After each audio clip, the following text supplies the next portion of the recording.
The friendship built on the pillars of innocence and imagination.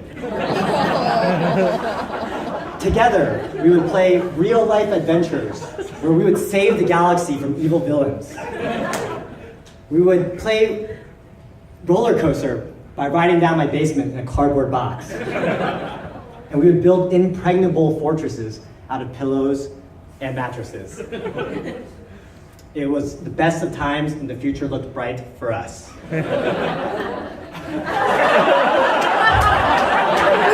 Fast forward to our teenage years, and that childhood imagination was nowhere to be found. On the chart on the left-hand side here, you will see our creativity over time. Things are looking bright, but it all came crashing down in 1996 when the N64 was released. Outside of all the extracurricular activities our parents made us do together, our free time was dominated by multiplayer action on the N64. To this day, I still believe that our inner circle was kept to 4 people because the N64 only had 4 controllers.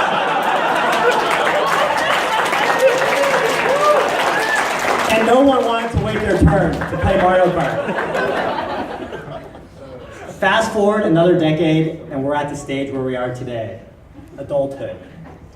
Despite the fact that Brett and I went to schools in different cities, worked and lived in different cities, we still found a way to stay incredibly close. Whether it was vacations back at home in Maryland, trips to different cities around the world, volunteering at camp, going to music concerts together, or having our bro reunions, we always found time to stay close. One thing that I'm eternally grateful for, though, is that no matter which city we ended up in, we always found a way to find an amazing group of friends that we ultimately were able to bring together. And that is evidenced by the fact that Brett and I have 624 mutual friends together on Facebook.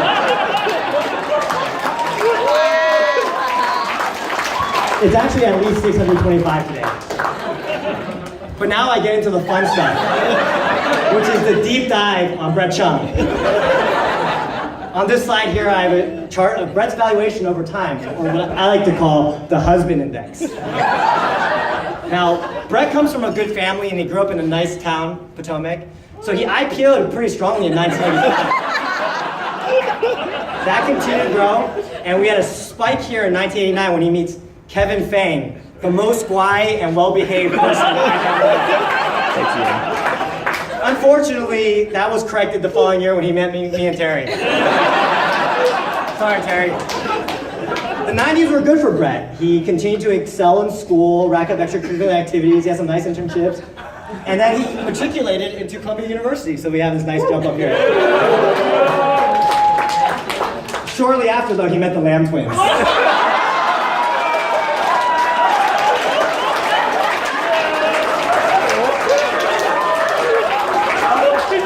Despite meeting the Lamb twins, Brett was still graduating from Columbia. And we saw his husband index grow as he got his first job, he grew professionally. We saw a little hiccup in 2011 when he would meet his future MVP at his bachelor party.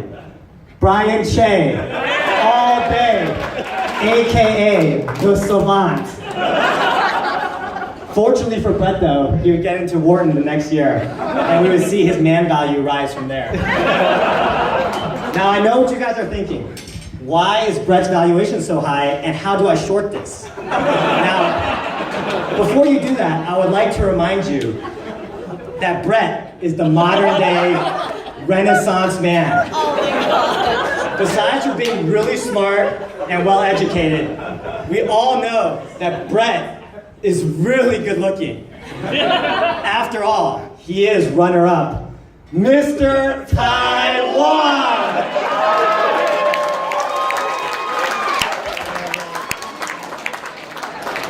On the left-hand side here, we take a look at Brett's trophy collection. Wow, 41 trophies, I counted. I did some research and I found that the average American accrues about 8.2 trophies across their childhood. What that tells us is that Brett is 5.1 times better than winning than the average American. Now, besides for being really good at sports,